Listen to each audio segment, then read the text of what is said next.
I was actually waiting for the Sony a7000 or a6700, whatever it was gonna be called, because there's a lot of rumors going around that's gonna be like the best high-end APS-C camera out there. With the release of the Sony a6400, I was extremely disappointed. Not to say that it's a bad camera, I'm sure it's a fantastic entry-level camera, but I'm not looking for entry-level cameras myself. So yes, I'm sure it's a fantastic camera if you're just getting into photography or videography, but myself personally, I've been doing this for a while and I really wanted that next step.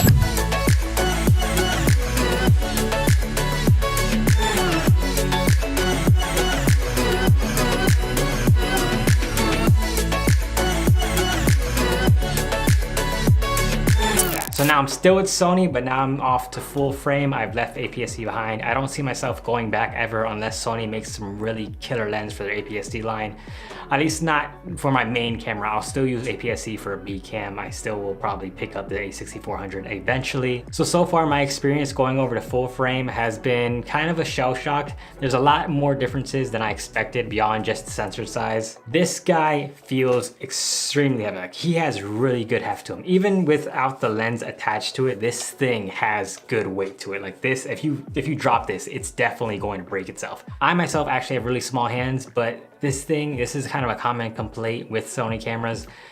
The grip still feels small to me. It still feels like it should be a little bit longer, a little bit deeper. As far as button layout goes, I actually do really love how they set up all the buttons here. The two custom buttons on top are fantastic. You can really quickly access those, no problem. All the dials on this thing are great. I can finally have aperture, shutter speed, and ISO all on these dials and just switch between all those without having to go into a menu. That's great. The only complaints I have button-wise is that the custom 3 button and the menu button are far off on a corner by themselves. It makes quick access for these things pretty impossible. You have to stop what you're doing, look over, and click on them purposely. Whereas before on my old APS-C camera, the menu button was literally right there. I can just click it quickly and not really have to think about it too much. But the good thing is that they did move the record button, so now you can press record without really thinking about it, without having to search for that button. It's just right there, right underneath the viewfinder. Click, you're recording. A big frustration point for me on my Sony 6300 was that it didn't have a touchscreen, and there's no easy way to quickly select your focus point, especially when the camera was struggling to pick out what you wanted to be in focus. The joystick is fantastic. I honestly didn't think having a joystick on the camera makes much sense, especially since it already has a touchscreen, but when you're using it in combination with that touchscreen, it just makes finding your focus point so fast and easy, and you don't really have to think about it. But since we're talking about the screen, unfortunately, just like the a6300, this screen does nothing. This is what it does. This is what Sony thinks you want. The screen's fine. No complaints there. I know it's not the highest resolution. I know it's not the sharpest screen out there, but especially since I was using APS-C cameras before, I never really had a sharp screen in the first place. It's more or less the same what I'm used to, but now it has a touchscreen. That also goes for the viewfinder. The viewfinder is not the sharpest out there. It doesn't have the highest pixel count, but again, if you're coming over from APS-C like me, you're not really gonna notice it. Another cool thing about switching to full frame from APS-C is that you get 2 card slots, at least from Sony you do. Sorry, Canon and Nikon users. And it's cool that one of them are rated for UHS 2 cards. Typically, on my a6300, I'd actually run through 3 batteries pretty easily. Battery life on this thing is fantastic. It has those new Z batteries. These bad boys are huge and they're also expensive, and Sony did kind of a dick move here with the a7 III. They did a firmware update where it basically makes every third-party battery, less secure. They have a warning sign every time you power up the camera. They tell you these aren't verified or whatever it is. So I ended up just buying Sony's official overpriced battery for this. So now I have 2 batteries for my a7 III, and I don't think I'm gonna invest any more in that. So hopefully with 2 batteries, with the new better battery life on this thing, 2 batteries are gonna be perfectly fine for me. But if I do have to buy another one, it's gonna hurt. Now I know a lot of video shooters complain all the time that Sony APS-C cameras do not have a headphone jack.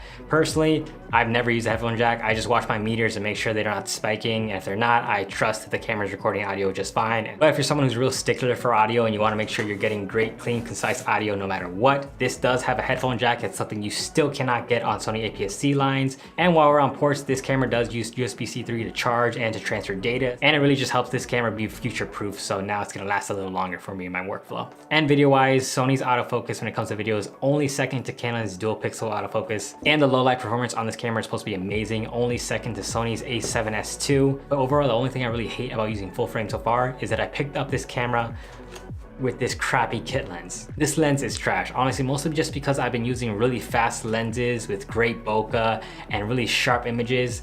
This thing just pales in comparison to those lenses. But of course, that's not a gripe against the camera at all. That's just against this crappy lens that I wish I didn't get. So if you're gonna pick up this camera, I'd highly suggest just getting the body by itself and picking up a nice fast prime lens just to use that until you can afford something better. So overall, I'm really happy that I decided to move away from APS-C to go full frame finally. And if you're somebody who's looking to get a little bit more serious with their workflow, whether it's photography, videography, content creation, whatever it may be, I highly suggest, if you're thinking about it, if you're taking it more seriously, you've been doing it for a while, you know you can be successful at it, you know you can make your money back for this investment, I highly suggest going for it. But again, pick up just the body by itself and then get that 50mm f1.8 lens because it's a pretty cheap combo unless you have the funds to, you know, get that Tamron wide array or get whatever other lens you want for the full frame right away. But those are just some of my thoughts after owning this camera for a little while now. Let me know down in the comments below whether you agree with me, whether you think going full frame is worth it, but also let me know if you're thinking about picking up this camera, or if you already picked up this camera, leave some tips and tricks down below for me because I'm still trying to learn all the different systems. They changed the menu a lot on these things, man. From the 6300, it's so different now. And if you liked the video, consider subscribing. I really appreciate it. That really means a lot to me. Thank you so much. But as always, my name is Joshua Munoz. Stay sexy, and I'll see you sometime.